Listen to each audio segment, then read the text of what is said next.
ஆதிபாரதி சீரியலில் நாளைக்கு ஒரு வேறு லெவல் எபிசோடு வந்திருக்கு ஃப்ரெண்ட்ஸ். உடம்பு சரியில்லை கொஞ்சம், உங்களுக்காக தான் வீடியோ போடுறேன். பிடிச்சிருந்து நான் லைக் பண்ணிட்டு பார்த்து சப்போர்ட் பண்ணுங்கள் ஃப்ரெண்ட்ஸ். பாரதி வந்து செம மாஸ் பண்ணிட்டாங்கன்னே சொல்லலாம் இன்றைக்கி எபிசோடில். ஆதியும் சரி, அதே மாதிரி ஸ்வேதாவையும் ஓட ஓட விரட்டி அடிச்சிட்டாங்க. மிஸ் பண்ணாமல் ஃபுல் வீடியோ கேளுங்க. ஸ்வேதா வந்து செம கடுப்பில் உட்காந்துட்ருக்காங்க. அந்த சமயத்தில் தான் இங்கே வந்து பாரதி வந்து மேலே வராங்க. வந்துட்டு வந்து புது ட்ரெஸ், புது சாரீ ஒன்று கட்டியிருக்காங்க.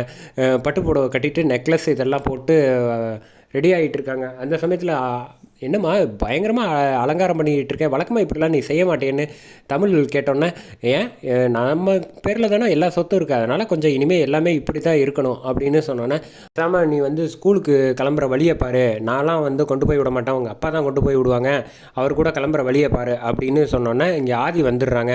வந்தோடனே கரெக்டாக வந்து கேட்குறாங்க, என்ன பாரதி இப்படி பண்ணிக்கிட்டு இருக்கீங்க அப்படின்னோடனே, ஏன் ஆதி ட்ரெஸ் எல்லாம் நல்லா இல்லையா, நெக்லஸ் எல்லாம் போட்டிருக்கேன் ஜம்முன்னு இருக்கேன்ல அப்படின்னு கேட்டோன்னே, பாரதி உங்கள் மேலே வந்து இருந்த மரியாதையே வந்து எனக்கு போயிடும் போல், நீங்கள் வந்து பணத்துக்காக ஆசைப்பட்டீங்க தான் என்னை கல்யாணம் பண்ணிக்கிட்டீங்கன்னு நான் முடிவு பண்ணி வேண்டுறேன். அதை பற்றி எனக்கு கவலை இல்லை, தாராளமாக நீங்கள் முடிவு பண்ணால் என்ன பண்ணாட்டி என்ன, இனிமேல் நான் இப்படி தான் இருக்க போகிறேன். மரியாதையாக என்ன காரணம், எதுக்காக வந்து நீங்கள் வந்து மறைக்கிறீங்கிற உண்மையை சொல்லுங்கள், அதுக்கப்புறமேட்டுக்கு நான் வந்து எப்போதும் போல் மாறிடுறேன்.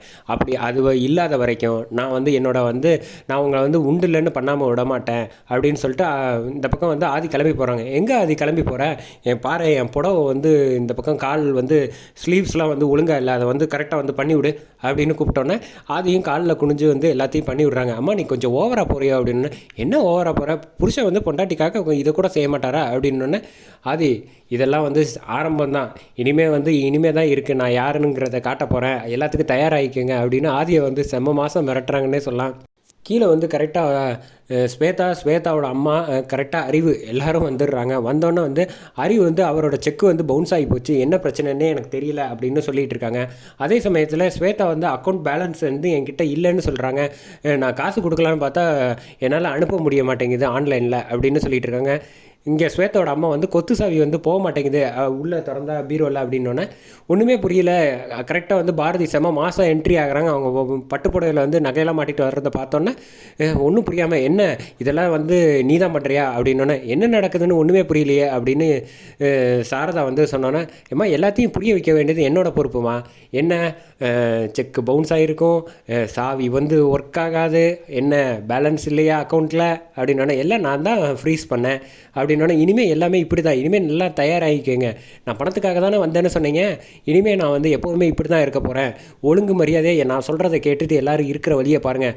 அம்மா சாரதாம்மா கிட்ட வந்து ஏன் பாரதி இப்படி இருக்குது அப்படின்னோடனே, அம்மா நான் கேட்ட உண்மையை வந்து நீங்கள் சொல்லிட்டீங்கன்னா நான் எப்போதும் போல் மாறிடுவேன், அப்படி இல்லைன்னா இனிமேல் தினம் இப்படி தான் இருக்க போகிறேன், எல்லாத்துக்கும் தயாராகிக்கங்க அப்படின்னு சொல்லிட்டு, எனக்கு கொஞ்சம் வேலை இருக்குது கிளம்புறேன் அப்படின்னு சொல்லிட்டு இந்த பக்கம் வந்துடுறாங்க. வெளியில் வந்தோடனே ஆதி வந்தோடனே கார் சாவியை வந்து அழுத்தி பார்க்குறாங்க, கார் வந்து ஸ்டார்ட் ஆக மாட்டேங்குது.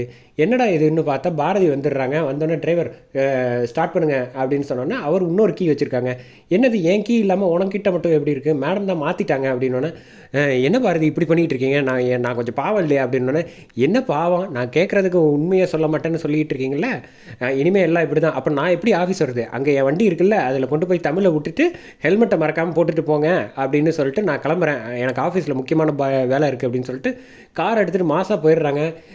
அம்மா கொஞ்சம் ஓவராக தான் போகிறாங்கல்ல ஏன்பா அப்படின்னோடனே, சரி விடு, அதான் அம்மா வந்து பழையபடி ஆகணும்னா நீ உண்மையை சொல்லியிருப்பா, அதான் எல்லாருக்குமே நல்லது. அம்மா இல்லைன்னா வந்து நாளுக்கு நாள் வந்து அம்மா கோவத்தை பற்றி உனக்கு தெரியல, ரொம்ப அதிகமாக இருக்கும், பார்த்து ஜாக்கிரதையாக இருந்துக்க அப்படின்னோடனே, என்ன இப்படி சொல்கிற அப்படின்னோடனே, சரி விடு பார்த்துக்கலாம் அம்மா தானே அப்படின்னு சொல்லிட்டு பைக் எடுத்துகிட்டு கிளம்பி போயிடுறாங்க. இங்கே ஆஃபீஸில் வந்து எல்லோரும் வெளியில் இருக்காங்க. ஸ்வேதா கரெக்டாக வந்து என்ன யாருக்காக வெயிட் பண்ணுறீங்கன்னு, புதுசாக பாஸ் வராங்க அதுக்காக தான் வெயிட் பண்ணிகிட்டு இருக்கோம் அப்படின்னோடனே, எனக்கு தெரிஞ்சு யாருமே கிடையாது, எல்லாம் போய் அவங்க வேலையை பாருங்கள் அப்படின்னோடனே, இல்லை எம்டி வரதான் மெயில் வந்திருக்கு அப்படின்னோடனே, ஒரு மெயிலை வச்சு தான் நீங்கள் நம்பிக்கிட்டு இருக்கீங்களா, இல்லை ஆஃபீஸில் உள்ள அத்தனை பேர் ஸ்டாஃபுக்கும் வந்திருக்கு அப்படின்னோடனே, யாராக இருக்கும் அப்படிங்கிறவன் டக்குன்னு பாரதி வந்து கார்லேருந்து இறங்கி செம மாதம் உள்ளே என்ட்ரி ஆகுறாங்க. வாசலில் என்ட்ரி ஆனோன்னே எல்லோரும் விஷ் பண்ணுறாங்க. அவங்க ஃப்ரெண்டு வந்து பார்த்துட்டு அதிர்ச்சி ஆகி நிற்கிறாங்க. ஓ எம்டி வருவாருன்னு பார்த்தா பாரதி எம்டியாக வராங்க, என்ன நடக்குது, ஒரே நாள்லேயே எல்லாமே தலைகீழ மாறி இருக்கே அப்படின்னோடனே, என்ன ஸ்வேதா ஆச்சரியமாக இருக்கா, இனிமேல் வந்து எல்லாமே அப்படி தான் அப்படின்னு சொல்லிட்டு பின்னாடி வா அப்படின்னு சொல்லிட்டு இந்த பக்கம் ரூம் போய் கேபினில் வந்து செம மாதம் சேரில் வந்து உட்காடுறாங்க. உட்காந்ததுக்கு அப்புறமேட்டு அவங்க ஃப்ரெண்டு வந்து பொக்கே எல்லாத்தையும் எடுத்து வச்சுட்டு, மலர் நான் அவங்ககிட்ட வந்து பேசணுமே அப்படின்னு சொன்னோன்னே, என்ன எப்போ வந்து லொடன்னு பேசுவேன், இப்போ எதுவும் பேசாமல், அது ஒன்றும் இல்லை மேடம் அப்படின்னு, சரி நீ போய் வேலையை பாரு, நான் அப்புறமேட்டுக்கு ஃப்ரீ ஆகிட்டு பேசுகிறேன் அப்படின்னு சொல்கிறாங்க. ஸ்வேதா வந்து செம கடுப்பில் வந்து என்ன நினச்சிக்கிட்டு இருக்க, நீ ஒரே நாளில் வந்து கம்பெனி முதலாளி ஆகிட முடியாது, நான் உன்னை வந்து சும்மா விட மாட்டேன் அப்படின்னு பாரதி வந்து வாயில் கை வச்சு ரொம்ப கத்தாத, பாஸ் கிட்ட எல்லாம் பேசுகிற வேலை வச்சுக்கூட, அப்புறம் நான் அடுத்த நடவடிக்கை எடுத்தேன்னா உனக்கு வேலை போயிடும், பார்த்து ஜாக்கிரதையாக இருந்துக்க அப்படின்னு மிரட்டுறாங்க.